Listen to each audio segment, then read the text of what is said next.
News I can as I come to you live on this Sunday afternoon, early evening. A lot going on in the country right now. Not all of it good. Certainly not in Texas. We do have a poll to talk about because it seems that, hang on, we got a little technical error. Bear with me because apparently this is not muted and I will fix that. Voila. There we go. But anyway, we've got a poll that I want to tell you about because Joe Biden, I told you he couldn't take a hint. This is like a screaming hint. Nobody really wants him to run. And when you look at how Republicans would fare against him, including Donald Trump, guess what? Joe may not win in 2024. Shocker. Other things that we need to get to. Anheuser Busch, it's not stopping. And it's both sides now. They have managed to make everyone angry. I got to tell you about that. And we're going to get into the default that is looming over America. Look, I hate even saying those words because it really would be catastrophic. But we do need to talk about it because we got a banking situation going on that is not looking so good. It's great to have you here. Thank you for being here. Welcome, everyone. This is the Trish Regan Show. I am Trish Regan. We're brought to you in part, as always, by LegacyPMInvestments.com. If you're worried about the trajectory of the country, especially long-term, go check that out right now. You can buy and sell gold and silver at LegacyPMInvestments.com. Anyway, again, so great to see you all. Jonathan's back again. You were really on my case. Trish, you got to go live. Here I am. I am live.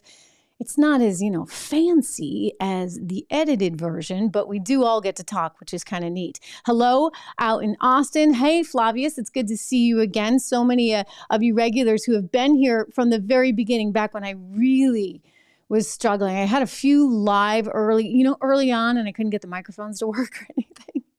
I'm a little better now, right? Anyway, it's good to see you all here. We've just been growing. Wow. Do you know, the Ants and Ferrex video that I posted yesterday afternoon, I'm going to share that actually. If you missed that, I'm going to share a little clip for you today. That's the former executive from Anheuser Busch. Oh my goodness. So many of you had so much to say, and that was shared repeatedly. So I thank you for that. I thank you for signing up. If you haven't subscribed, please do me the favor of doing that and thumbs up and all that stuff, because every little bit helps. The other thing is, if you're watching this live, great, because I am actually looking at the comments and I'm seeing them as they speak. There was someone who did a very, very special shout out the other day, and I apologize because I did not have the technical savviness to give you an extra thank you. But, if that gentleman's watching, he probably knows who he is. I appreciated your generosity. So thank you so much for that. So I am looking at the comments live. It is wonderful to see you from all over the country. I see from Philadelphia to Cleveland to Texas. Very good. Hello, Leslie. Good to see you. Usually we catch over on Locals. Leslie is one of my favorite people who weighs in on Locals. I'm over at Locals too. You can go to trishregan.locals.com, and she and I have chatted a lot in that space as well. But we're getting the YouTube thing up and running, and I am excited about it. I'm excited to have this direct connection with all of you because it's really pretty neat. The Texas stuff, I'm just going to weigh in on that. It's coming out that the Texas mall shooter had neo-Nazi sympathies, and it's just a disaster, right? And then we don't know about Bronzeville yet. We don't know what the motivation was. Was the person drunk or on something, or was this deliberate? We don't yet know. And so that information will be coming out in the next few days. But I guess my takeaway is, look, we have a problem right now in America. And part of this problem, though the left will never admit it, never in a million years, because all they say is, okay, we need more regulation in the gun industry. The problem is that you have created an environment where Americans feel very unconnected to their country. They feel that the leadership, the elites in charge, have no appreciation for anything that they're going through on a cultural level, on an economic level. And frankly, they're totally right because the administration doesn't. And you combine that with what happened with the shutdown, you combine the loneliness epidemic that has been discussed. In fact, even the Surgeon General was bringing that up from the Biden administration this week, saying, they care. Well, if they cared, I think they would do more to really reach out to people and actually bring people together. But that's not what this is about. I mean, think about, like, for example, the role that churches played in communities pre-March 2020. I mean, they kept churches shut down for so long, yet bars and Walmart and Home Depot could be open. Well, why would you shut down the churches for so long? I think that there has been a very deliberate political effort to disenfranchise a lot of groups that did not deserve that. And when you factor in the mental health component and you factor in this loneliness issue, I think you've set the country up for some really negative things. Look at what's going on. I mean, the transgender stuff, okay, this gender dysphoria, that kind of says it all, because we've gotten to the point as a nation where we don't believe anything, right? Like nothing matters. That there's nothing bigger, right? It's just this material existence, and we're going to doubt even the basicness of whether you were born male or female. I'm not saying that, there's some very, very, very special cases, but it's like 0.001%, right, of the population that really and truly has that. And instead, it's like, okay, we're gonna take everything into question, and we're gonna turn these norms, these things that we've always accepted, totally upside down.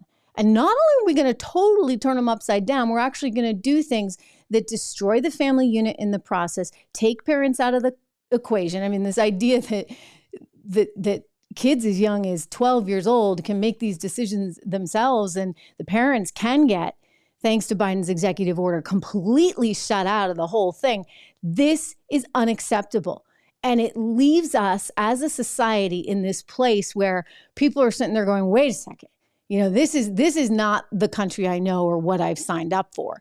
And as a result, I think that it's ratcheted up the heat in a really negative way. And yes, there are people in this country with mental illness. And when you have all this going on, it's creating such a high temperature. And what I would really like to see from Joe Biden and the left is an appreciation for how the rest of the country feels. No. We women do not think it's fair that a naturally born biological male who just one day decided he feels like a woman gets to use the same restroom. Thank you very much. We also don't think it's fair that a biologically born man should be competing against young women in sports. I mean, I just don't think that's going out on a limb to say that. And yet the administration, Joe Biden, is signing executive orders to say, okay, this college, this university, you're not going to get federal funding unless you are totally inclusive and you accept that any biological man who one day wakes up and says, no, I'm a woman and I'm going to compete as a woman in that swimming race, boom, that's pretty crazy.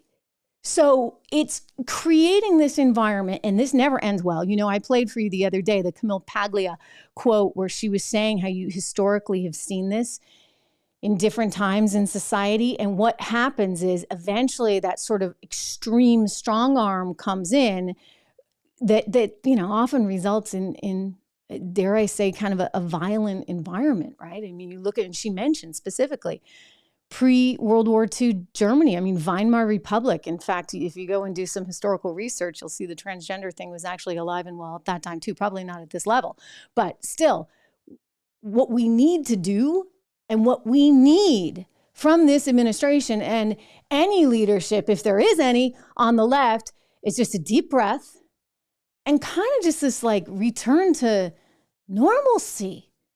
Because if this keeps going this way, we're going to have so many big problems. I say that as a concerned citizen, as a concerned American. I know, Jake, it is crazy, right? It's totally crazy. And yes, Leslie's bringing up the drug issue. Consider, and that gets us right over to the border, right? By the way, what's today? May 11th. That's the sort of doomsday on that one, because on May 11th, you're going to have the repeal of Title 42.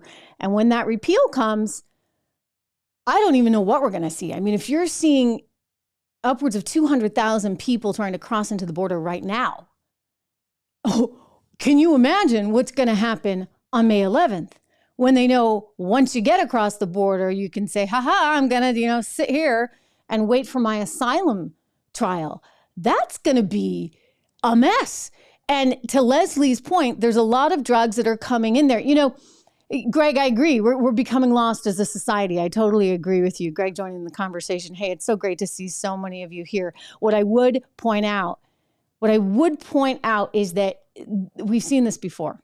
I mean, I'm a student of history and all that. American history, colonial history primarily, because I loved our founding fathers, like always did from the time I was a kid. I just thought that was so cool and so neat. But anyway, if you go back and you look at, say, Chinese history and Chinese European history and the trade, right? Because I'm also a wannabe economist. I'm not a trained economist, but I started out as an economics major. That wasn't until I got my math exam, my calculus exam back. And I'm like, hey, this is going to kind of ruin my whole 4.0 thing. So anyway, I wound up as an economics, transferring to history. It was a history major. But I've always looked at history through this economic prism as much as I can. And if you think about what was going on in China just centuries ago, you had the Ming Dynasty that was trying to clamp down, for example, on the drug trade that was really being perpetuated by the British, also the French to a certain extent, even the Americans, the Germans as well. So those were the Westerners.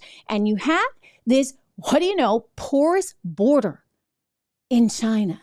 It was the southern border. Feels like deja vu, right? And it was the Europeans at that time that were crossing over, quote unquote, illegally.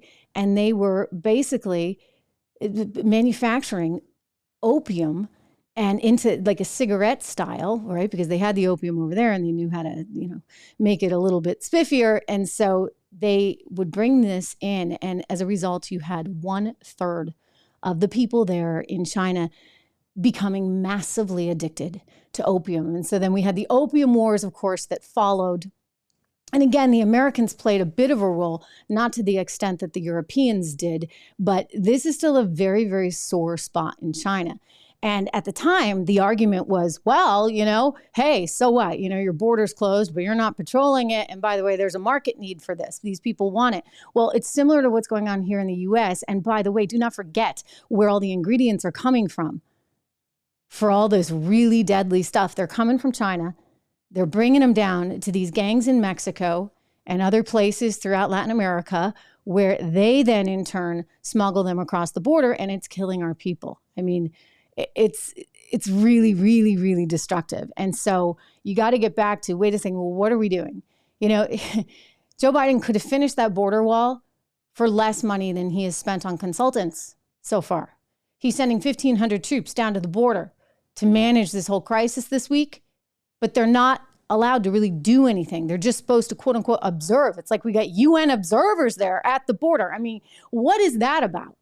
Because he's too afraid. He's too afraid because things have gotten so out of whack. I mean, how is it extreme in any way, shape, or form to say we're a country, we have borders, we have an immigration policy, and we expect people to, kind of follow the rules? I don't think that is really asking too much. And yet, apparently, according to AOC and some others, it is. And that has taken hold in a way that is not healthy, is not helpful, and I believe is going to lead increasingly to more and more challenges. I mean, this is just, oh gosh, Jake is joining us and you live in Brownsville, Texas. I'm so sorry. I'm just so sorry for that. It's got to be terrifying. I've seen Jake here on the platform before. Welcome back. And I'm sorry for everything that your community is going for. It's a scary environment. And, I hate to even get into the whole firearm conversation or gun conversation. We did hear, of course, already arguments that it really stems from that. And, when you think about the mall shooting, for example, I mean, in Brownsville, it's something different where somebody ran their car, of course, into a crowd.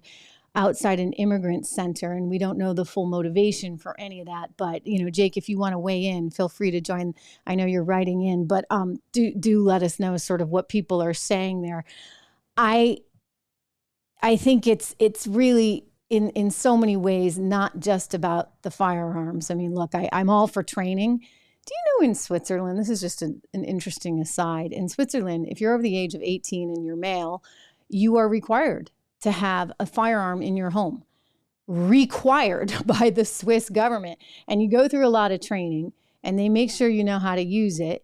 And I guess it goes back sort of historically to this idea that because they were they were surrounded, they were landlocked, they didn't have any ports nearby, they needed to always be able to defend themselves in the event that they had to. And so as a result, there's an expectation that every male, it might be between the ages of 18 and 30, has an actual firearm that they can use. And you know what? You look at Switzerland and they don't have any of these problems. So what's going on that's different here? Tell me, like what is different?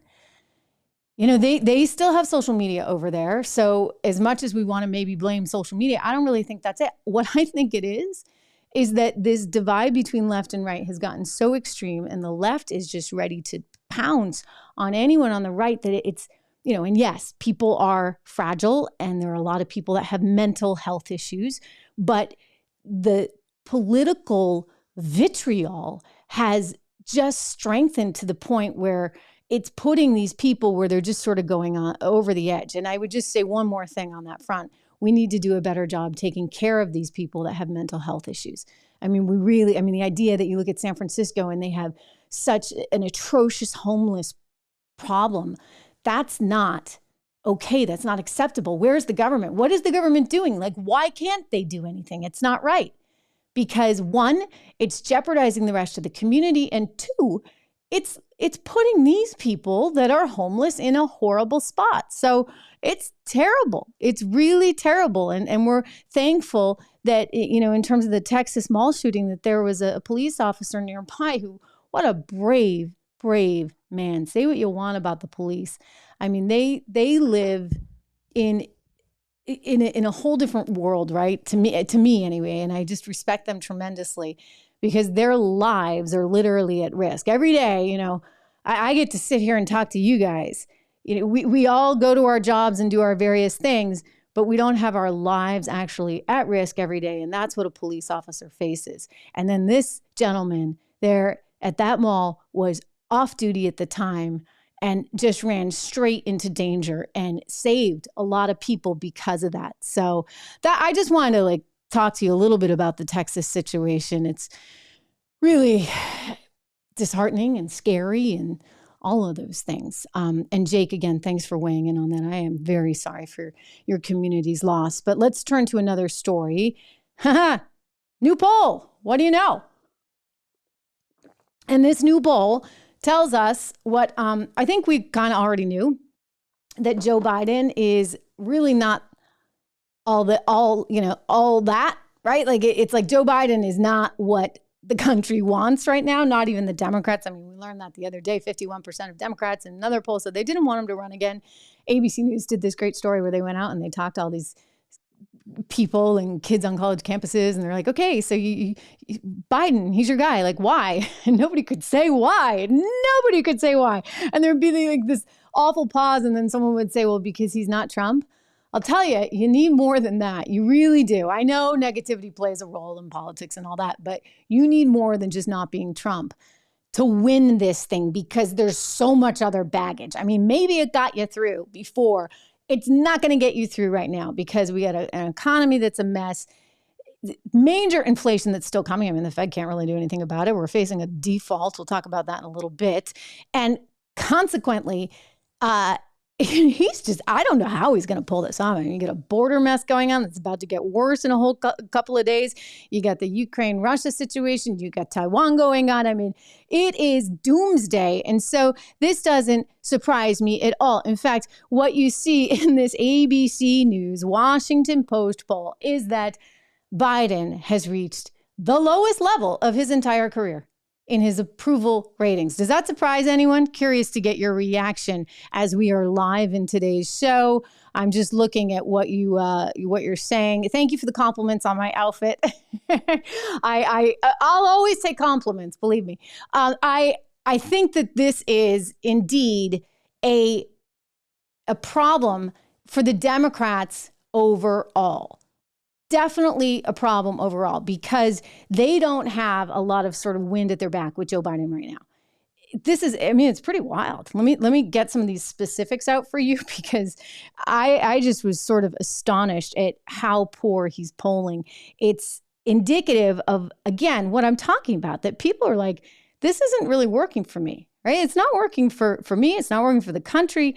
And over and over and over again, what you hear them cite, including in this poll, is that they're worried about his mental acuteness because, there's 80 and then there's Joe Biden 80. And Joe Biden 80 is a whole different, look, I'm not an ageist, but I'm also a realist. And there's plenty of people, right? They're 80 years old and they're doing okay. But, they probably aren't doing quite as okay as maybe they were doing at 60 or 65, right? Let's just be honest. Let's be realists. And in Biden's particular case, he's an old 80, a very old 80. He needs his wife to escort him off the stage. He doesn't know where the microphone is. He doesn't know where to look. He doesn't know who anyone is. It's like he doesn't know what day it is. He's never been, let's be honest, especially spry or especially nimble with his words. I do not believe he's that smart. I think he's a great sort of political animal. People that know him have told me he's extremely shrewd in that way. And he's kind of mean and he doesn't forget those kinds of things. But, could he remember what GDP is? Could he remember who the president of a certain, country is? I don't think so. I think that has really, really failed. And that is what people are citing over and over again. So I sat down the other day with the esteemed law professor, constitutional scholar, great criminal attorney, that would be Alan Dershowitz. And he was at Harvard. I think he may still be at Harvard, still teaching, but his whole career at Harvard. He's come under fire because he has defended former President Trump and said, look, his new book is Get Trump. They're just going after him because they want to get Trump. There's a whole vendetta, and that's just wrong. It's wrong for our country. And what struck me was in our interview, he said to me, Trish, I've been a Democrat my whole life. That's how I identify. And I was like, wait, so are you going to vote for, he said he voted for Biden before. And I said, are you going to vote for him again? Keep in mind, Alan Dershowitz, he's been right out front and center. The reason we were talking was because we were going through all these. You can watch the whole interview, by the way, if you want, because I think if we haven't put it up, we're going to. I believe it's up on YouTube, actually. You can see the whole thing. But he said all these cases against Trump, and they're very deliberate, they're very targeted, and his constitutional rights as an American have been violated. And yet, when I asked him, will you vote for Biden again? I want you to hear what he had to say. I have a problem voting for the ticket of Biden and Kamala Harris because of Biden's age. And I, at this point, don't think Kamala Harris would necessarily make the best possible president. But I'm going to hold my views in abeyance to see who the candidates are on the other side. I don't decide who I vote for until really the day of election. I don't believe in early voting, by the way. I think all voting should be done on the same day, on election day, except for soldiers and people who can't possibly come to the polls because, the election isn't over until the election is over. And I don't like people voting early before the debates or before people should have made up their mind. Okay. So, look, I think that Alan was getting into some other issues there about the whole early voting thing. I hear him. I also think that, look, if the Democrats are going to play that game, then conservatives need to play it too, and they need to be organized on that front. But what I just was amazed by was he was sort of saying he didn't think that he had the mental acuteness, and he was certainly convinced that Kamala Harris doesn't have the mental capability. I mean, she doesn't. I'm sorry. Like, you know what? I go back to her New Hampshire polling. When she first came out the door, I was like, oh, okay. You know, like I actually was like, she could be interesting. She might be a potential contender for them. And then I heard the way she conducted herself during the Supreme Court, you know, the nominees, the hearings that they had for the justices. And she was pretty awful and pretty brutal, and her logic wasn't there. And now we see her, we saw her on the campaign trail. She was terrible. She was also the gal, the candidate that just went straight after Joe Biden on that debate stage. I mean, I'm sort of shocked. That's politics for you, that he was okay with her being his running mate after she suggested, look, you know, you're basically a racist because you supported all of these efforts to keep schools segregated. And it was just a really ugly display. And that didn't really help her in the party. I guess she thought that she was going to pocket some votes on that. But I think people were really kind of taken back, and it didn't play well. And yet he went with her anyway. Like her polling numbers in New Hampshire, oh my gosh, like anyone could poll better than her in New Hampshire. That's my home state. I was born and raised in the state of New Hampshire. And so I was watching those polls carefully, and she was just nowhere. So Joe Biden, he doesn't have the gravitas and the spryness and the mental fluency to really be able to take this, in my estimation, all the way through. And as a result, you'd be most likely looking at a vice president becoming president, should he ever step down. And I don't think the country's okay with that. I don't think they're okay with her. I do think if the Democrats were smart, they'd primary him. Meaning they would put up anyone, like anyone. I don't think they have anyone. I mean, I don't think Gavin Newsom, come on. Gavin Newsom, who has basically caused everybody to move out of California.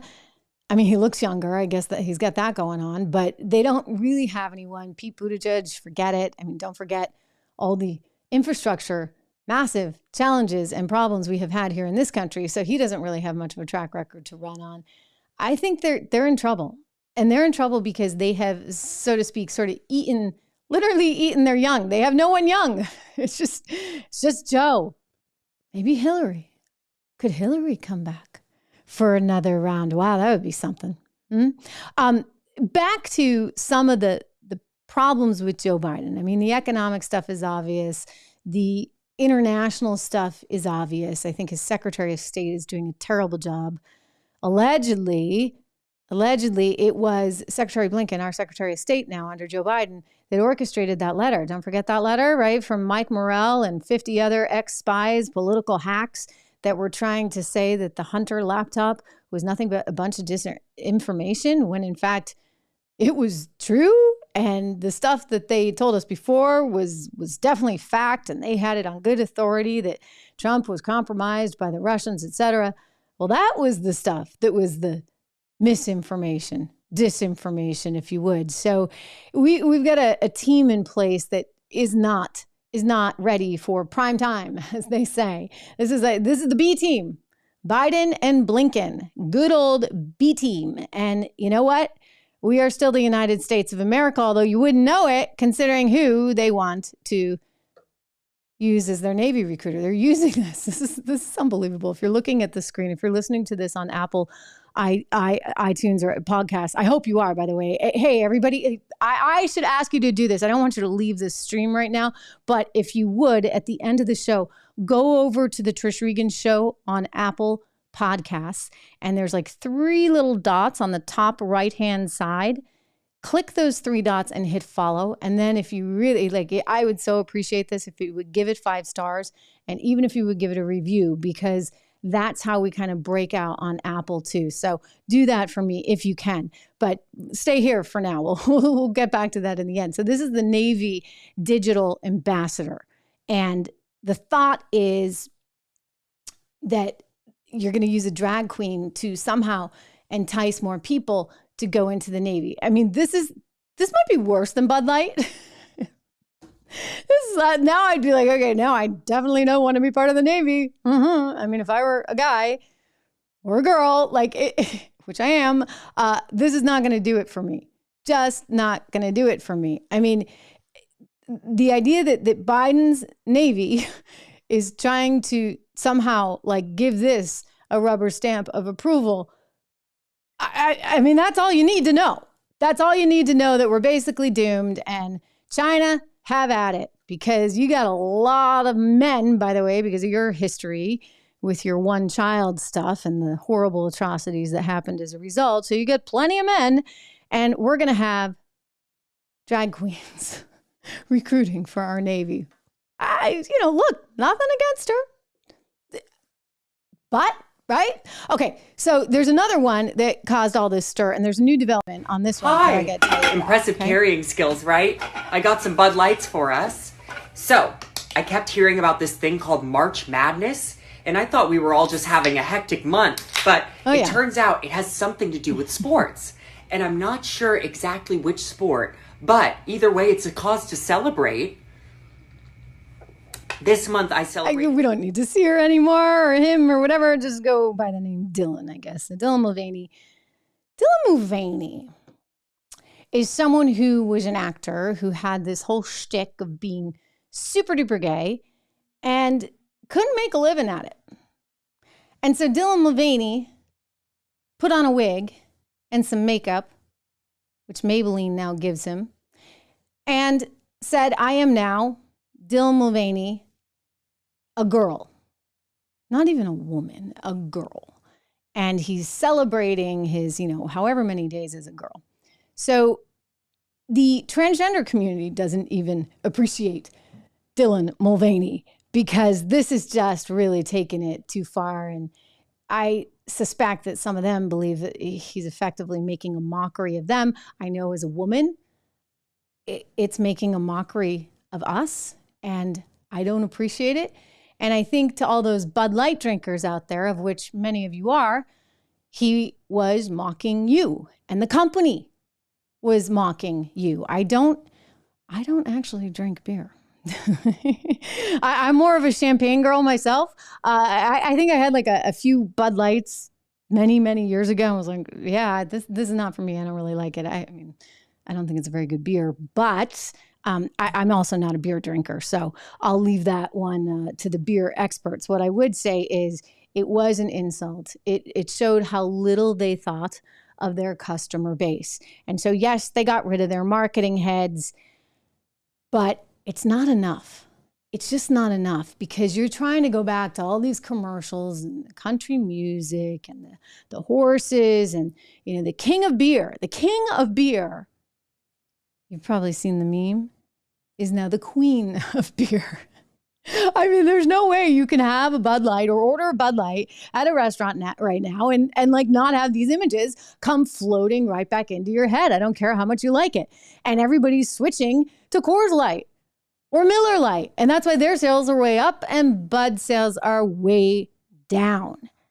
Way down. Well, the new development is that somehow this company has managed to really take off everybody on both sides, right? So all the beer drinkers that were, fans of Bud Light or fans of Bud or fans of Anheuser Busch. By the way, they got like hundreds of beers. So we need to do a deep dive on all their products so everybody knows what they've got in their stables, so to speak. But now there is a Chicago gay bar that's saying, absolutely not. We are done with Anheuser Busch.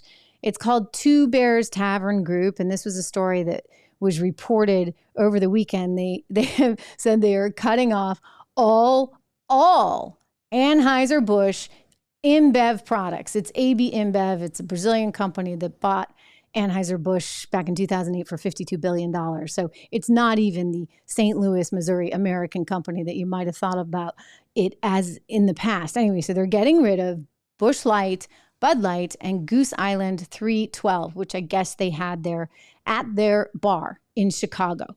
And the reason they're getting rid of these beers is because you'll recall on Thursday, the CEO, Brendan Whitworth, he came out and said, you know what, it's over. Like the breakup, it's happening. It was just one post, just one. It was just one night, right? We didn't do much. It was just one post, he said. And it was this marketing team and they're gone now. And so let's move on. Well, people can't move on. and the other people that heard him say that, they're like, whoa. And so the quote was that it was tantamount to saying that the rights and safety of transgender people are topics are worthy of debate. That they were not, he said. This is the owner of the bar. He goes on, you cannot claim to support the, okay, I got to get this right, the LGBTQIA plus community. Okay, full disclosure, I have no idea what the I, the A, and the plus now are. If anybody wants to weigh in, it's like a vocabulary test.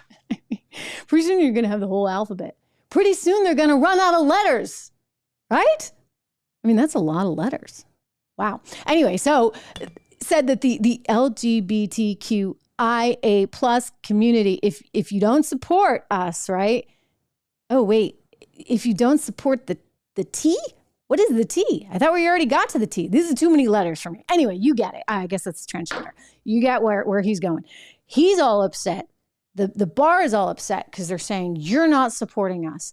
And so now they're boycotting too. I mean, everybody's boycotting. I asked the former executive in charge of sales and distribution over there at Anheuser Busch all about this. We had a long interview. Actually, that was this week. So if you get a chance, go check that out. That I believe was in Thursday's show. And it was very insightful. Some of the things he told me, for example, that the company made a mistake. They got too far away from their customers by, for example, moving out of Missouri, moving their U.S. headquarters out of Missouri into New York. In his estimation, that was a mistake. But most importantly, he said the real problem is they got so focused on this ESG nonsense, environmental social governance, that instead of being like in the old days, they were sort of, this is strange to say, but they were kind of like a private equity company because they go around and look for beer brands and then say, ooh, can we buy that and make it better? And that was sort of their focus, which returned a lot of value to shareholders. But instead, now they're like, yeah, we don't care about those shareholders. We just care about our ESG rating. Because, ESG is like what everybody's so preoccupied with. I want to play this sound for you and we can react to it. They've got sales that have declined 26% in the last week. Prior to that, it was down 21%. Prior to that, down 17%. And this all started with the whole Dylan Mulvaney thing. I think that's kind of a trend. I want your take. No, I think it's definitely a trend. One of the things we're saying, this didn't necessarily start with the whole Dylan Mulvaney thing. Their problems are more fundamental. This actually started when instead of embodying shareholder capitalism, which Anheuser-Busch did for a long time. When I joined the company in 2011, I was told, hey, this is the world's largest private equity firm that happens to sell beer. And that's what we did. I mean, you saw the stock price increase dramatically from 2011 to 2016. And then starting in 17 and 18, they really adopted the stakeholder capitalism model, or as opposed to serving their shareholders, which is firefighters, doctors, police officers, that have like 401ks and that have their pensions, and companies rely on these companies to produce great products and services. All of a sudden, they adopt this stakeholder capitalism model, which says that, hey, now all of a sudden you have to listen to activists and political organizations. And unfortunately, we're starting to see the manifestation of that play out, not in Anheuser-Busch, but other companies as well. And we believe that's bad for American capitalism and also American democracy. Oh, sure. I mean, I wholeheartedly agree with you. I think this ESG stuff is really distracting us from the values that this country was really based on, right, from the very beginning. And capitalism is such a critical part of our economic strength and our freedom. And I know that that's one of the things that you guys are really trying to invest in, right? Companies. So, it goes on and you can listen to the whole thing. But my discussion with him was sort of like, what's happened, right, in America when we are more focused on whether or not we have certain quotas on our boards and we have, certain people marketing for us than we are concerned about the audience that we're selling to. I mean, that's pretty wild. And so I think that's happening a lot. And as we started this off, I was saying this is one of the reasons why we should be worried, because increasingly you're going to see that the antidote to that is really people feeling extremely, extremely frustrated. I think that the boycott that you've seen and the reaction and the anger towards Anheuser-Busch is emblematic of that, sort of this moment in time when people are like, enough already.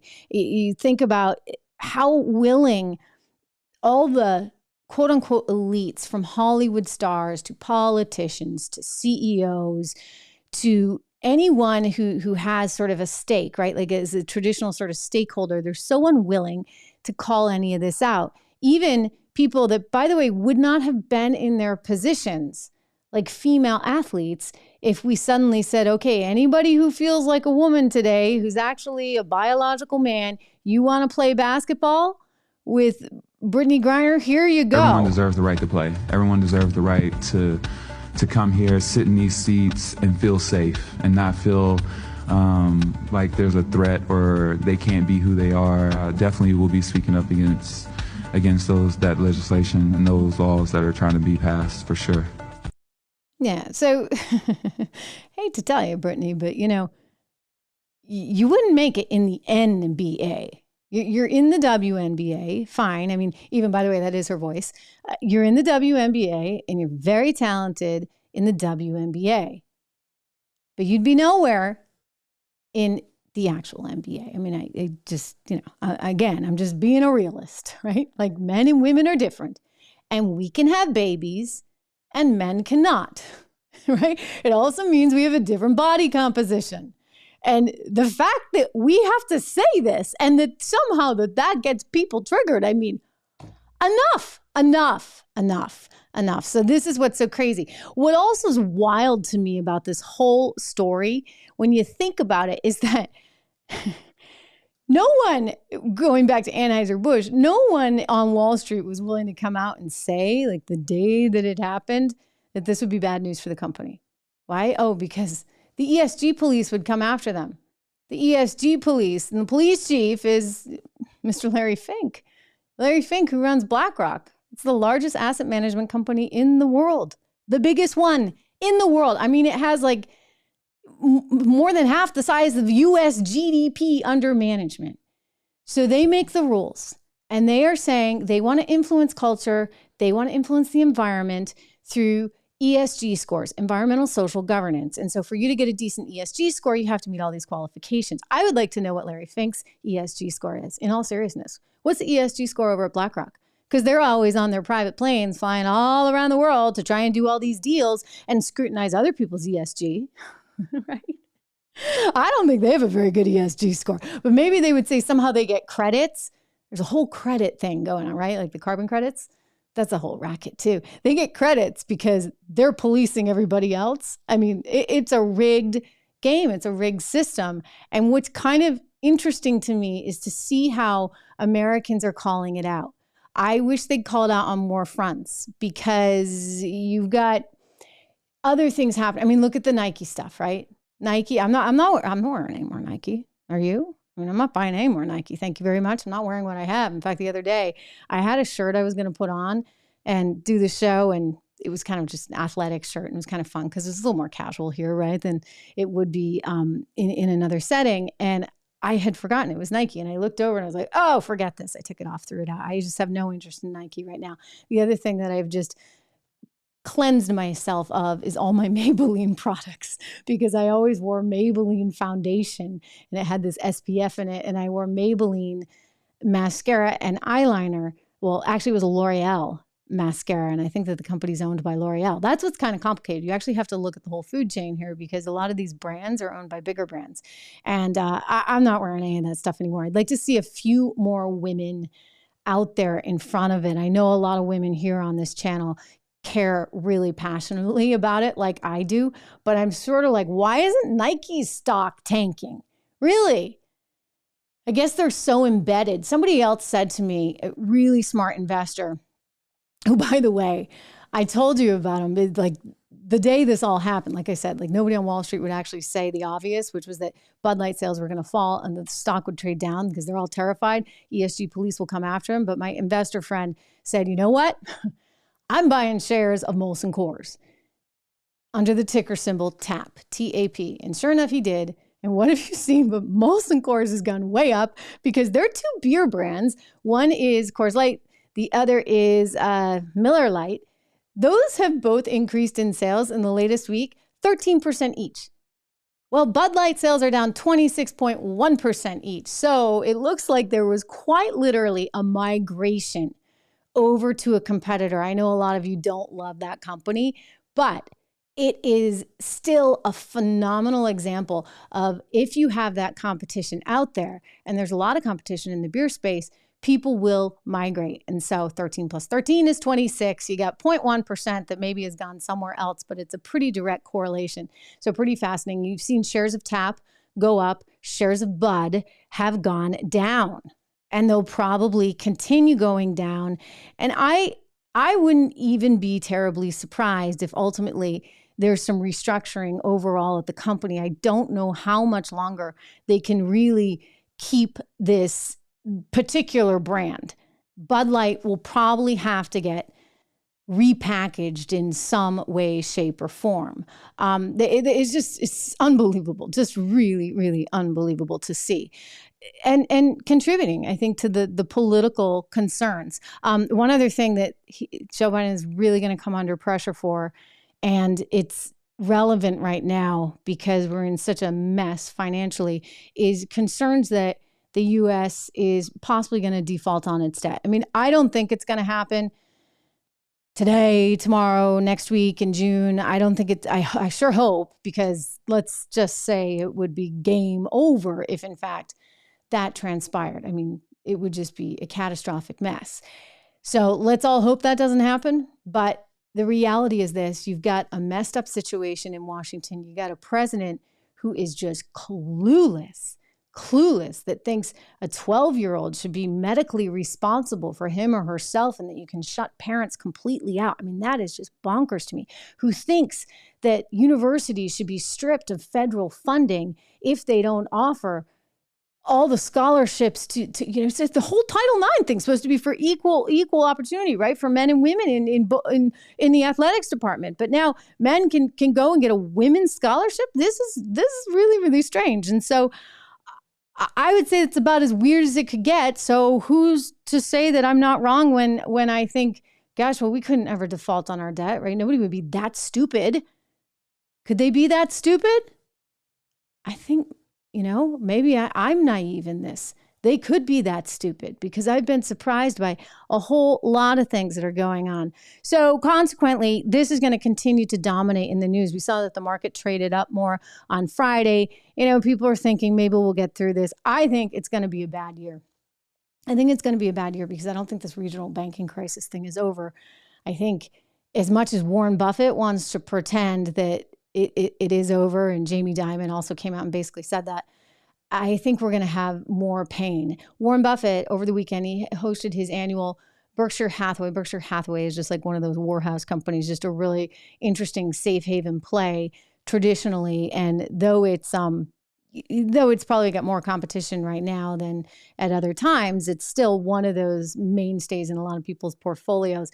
And so he has this big annual conference every year. And at this particular one, he stated that the media and the administration, he cited politicians, really overdid the concerns about the regional banks. I don't think that's entirely true. I actually think that the administration did a really bad job because they didn't work quickly enough. And there was that weekend when SVB almost totally went under, and we knew they would do. We knew they'd come in the 11th hour, but they left us hanging all weekend long. And we had to wait until Sunday night until Janet Yellen and Jerome Powell finally said they were making a move.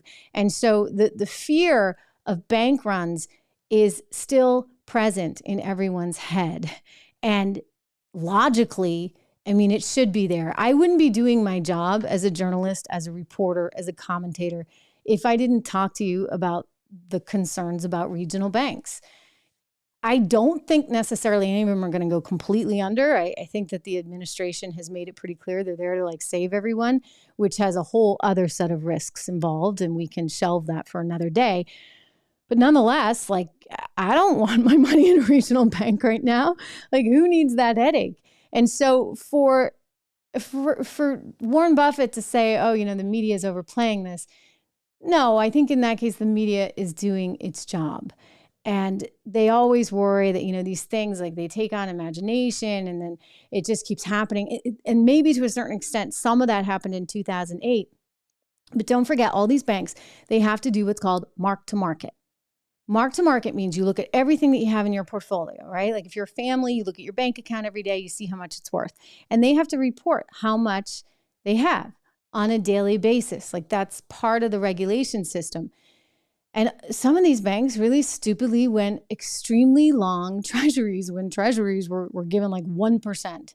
And so now, if you can buy a 6-month treasury at 5%, and back then they were buying them at 1%. Willie, thank you. I'm glad I saw that because you did that the other day. And I meant to say thanks and everything. And Willie and Cordes is showing his appreciation for independent journalists. I appreciate you doing that. I meant to say something, but I didn't really know how to do all that. This is still kind of new to me, but I like seeing everybody's messages.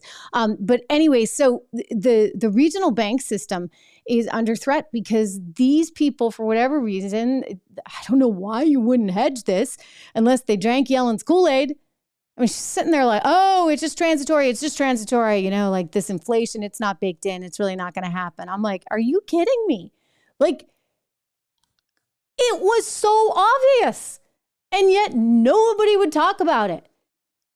I was like very alone in my little corner. And people are like, why are you talking about? I was talking about inflation like as far back as August 2020. I'm like, oh, it's coming. The handwriting was on. And Jake, thank you as well. That's very kind of you guys. I definitely appreciate all your support. I mean, it's just wonderful having you all here. I will say that because it's not easy on the independent front. But I'll tell you, I wouldn't go back to a big network for anything. I mean, you look at what Fox is going through right now. It's not great having to be muzzled. Let me tell you, I've always been someone who just kind of wears my heart on my sleeve and I say what I think, for better or for worse. Sometimes I'm like way too ahead of the news curve. My frustration back in March of 2020, of course, was that we were going to have a really bad scenario because if you shut down the economy and you shut down everything, you weren't going to have the economic strength that you needed to really fight that. And we did everything wrong because you know what? Big government is big government. And I will never forget what they did, even in the case of New York, right? With Governor Cuomo sending people into nursing homes that had this. And then the people in the nursing homes, of course, were dying as a result. I mean, this is just really, really just poor execution on every single front. And this is what happens, right? When you give government that much power. And so there's a thread here, which is that I also feel like I can't ever give anyone that much power over my thought and my speech. I really would rather talk to a smaller audience and an audience that is willing to listen and willing to have discussions, because that's what's missing in America today. Anyway, even on the inflation front, this is what was missing because nobody was willing to stand up and say, hey, maybe you guys shouldn't print this much money while you're simultaneously giving out, what did Biden give, a third stimulus check, while giving out so much money in the way of stimulus. I mean, multiple stimulus plans worth over $1 trillion. I mean, this is what is fundamentally the problem and the issue, that there's groupthink and you're not allowed to speak out. You're not allowed to say something. I don't know what's going on over there at like my former employer. I was joking with someone the other day, like who's not there anymore. I'm like, aren't you glad you're out? I don't know. I mean, I don't know why they did what they did, other than to say, I suspect there are bigger factors at play. I mean, you could say, was it Tucker Carlson's text that really caused the Murdochs to fire him? I would just say the Murdochs ought to have thick enough skin, because he's made so much money for them, as to be able to deal with that. Which leads me, and again, I have no inside knowledge whatsoever. I am just analyzing it from the outside as somebody who knows how sensitive this environment is right now. So, okay, they probably didn't like what he had to say, whatever. That's not enough to get rid of your main 8 p.m. anchor star for the whole network. Don't forget, I was like on the redheaded stepchild network, right? Fox Business, and we were doing really well, which wasn't necessarily even helpful to the overall organization, because they care about that 8 o'clock show over on the mothership. So why would you do that? Unless you are worried about possible regulation from the Biden administration, from the Democrats. 4 weeks earlier, before Tucker's firing, Chuck Schumer said on the floor of the Senate that America needed to regulate Fox News and Tucker Carlson. And then the day before Tucker was let go, Alexandria Ocasio-Cortez said in an interview with Jen Psaki on MSNBC, it was probably, I'm guessing, recorded like Friday. And according to reports, they made the decision on Friday night to get rid of Tucker, to separate with Tucker. And she recorded an interview that ran on Sunday saying that same thing, we need to regulate Fox News and specifically Tucker Carlson. So you wonder if this was in any way, shape, or form a kind of consolation prize. They're like, okay, we paid the fine to Dominion, and here you go. We're going to serve up our biggest star. It could have happened. I mean, that could have even been what happened with me, right? Like there were people like, oh no, you can't say these things. She's saying things that we don't want said. And so that gets me back to just the importance of independence. So I love having you here. And I love that you're tuning in and you're consuming all this stuff and you're sharing it and you're liking it and all of those things to help really get the word out. Because I think the power of truth, the power of openness, the power of conversation, and the willingness of all of us to look at many different issues right now and try and get to the bottom of what things are. I mean, look, that process isn't perfect. It can be really messy, but if we're not willing to have conversations or if we're not allowing the conversations, then our speech is being severely restricted. And I think that comes with a whole lot of baggage that could eventually result in much more problematic things for our country, for our nation, and really for our democracy, right? They're always saying our democracy is under threat. I think it is, but I think it's under threat for very different reasons.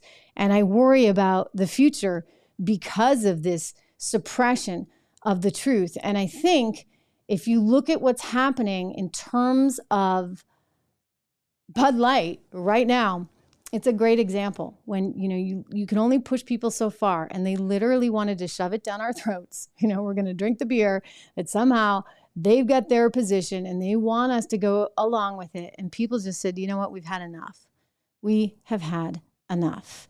Nancy and Chuck is why he was like, MJ Cleveland saying as he weighs in on the Tucker thing. I mean, I don't know, but I would bet that was indeed a factor. And so when a network is beholden to these regulatory issues, and I'm not saying like I'm excused from it, by the way, because look, I'm on YouTube right now and, on Apple Podcasts and Facebook, and there's plenty of rules.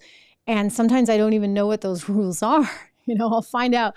One of my friends was going on about how we were in a recession back when we had 2 quarters of negative growth. And I was one of them. I said, look, we are in a recession. It was 2 consecutive quarters of negative growth. I even pulled out the economics textbook. I'm like, here, see, it's right here, like in writing, 2 consecutive quarters of negative growth. But that was treated as fake news. My friend actually got slapped with a sticker on it. And I didn't get that, but I definitely was having a hard time getting the message out. So again, it's really important that we all, I think, do our part in terms of finding the information. So if you haven't, make sure you've hit the bell. That's really important. Otherwise, you don't know when I'm here or when I'm live. And one of these days, I'll actually come up with a schedule. I know, Jonathan, you were saying, Trish, why don't you have a schedule? Why don't you have an actual time? And I appreciate that. It gets tricky because we have guests a lot. And, then I move around if I have the guests.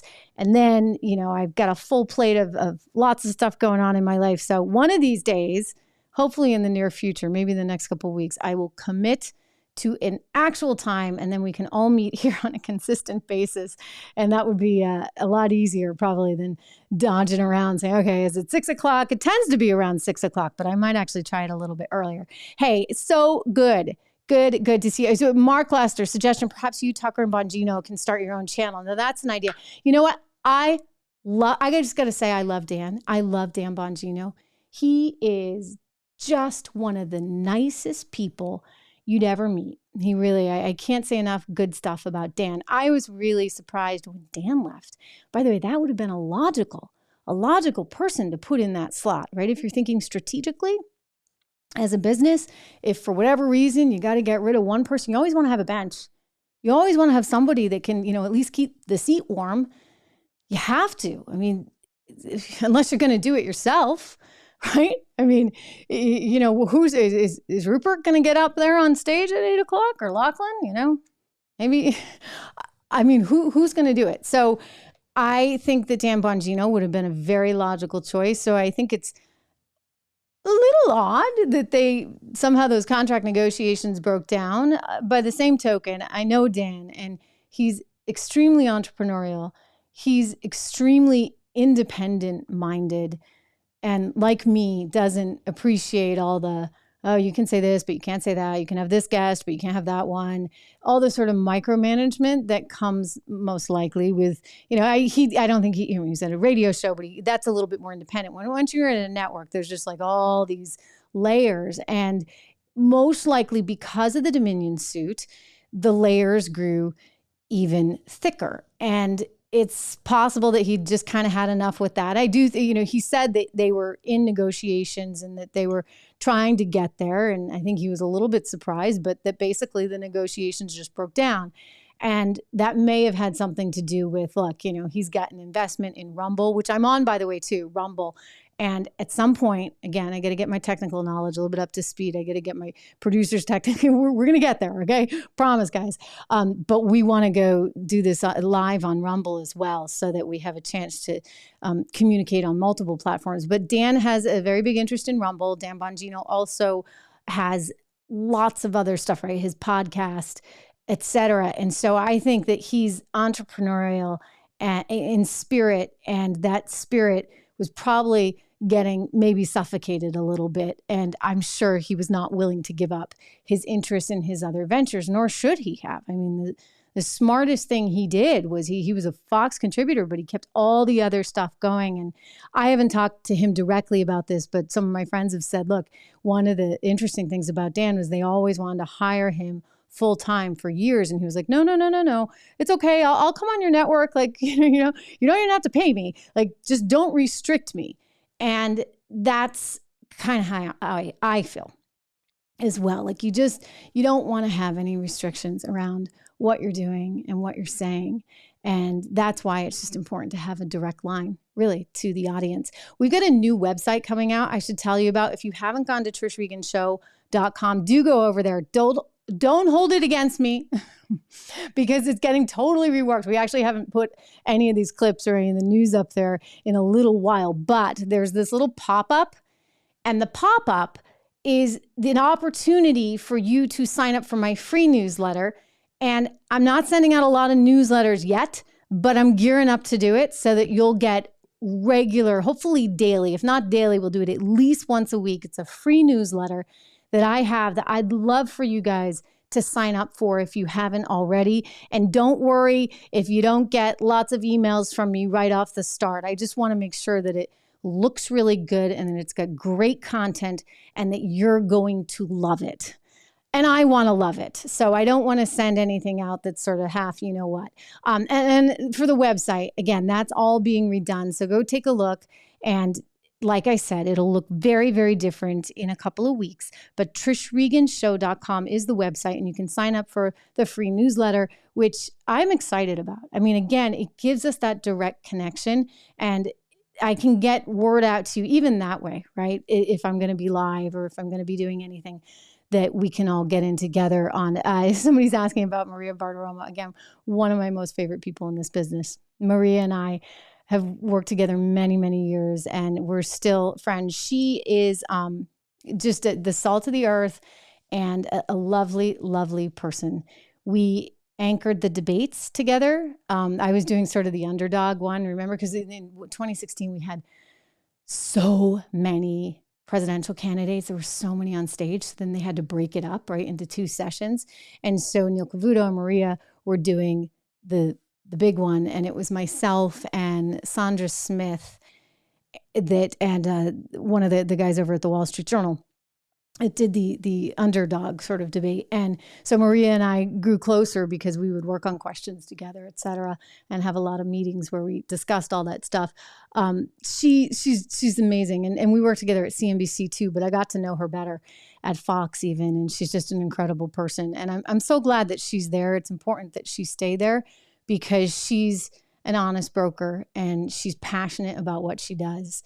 And she's very truthful about what she does. So I have only good things to say. Anyway, I am going to leave it there. I'm going to remind you to go over to trishreganshow.com. I'm going to remind you get 2 assignments from me.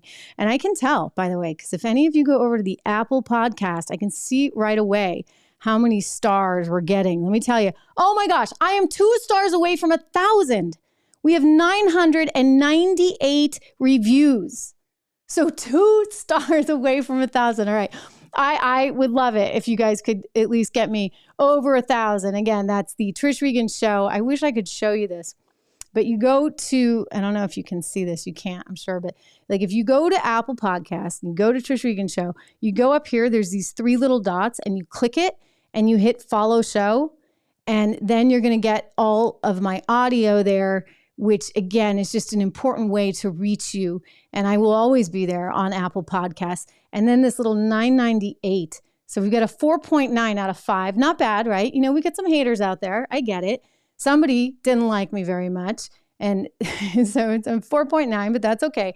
But I'm at 998. So if you can give it 5 stars and put us over the top to 1,000, that would be amazing. And then we can talk about that tomorrow.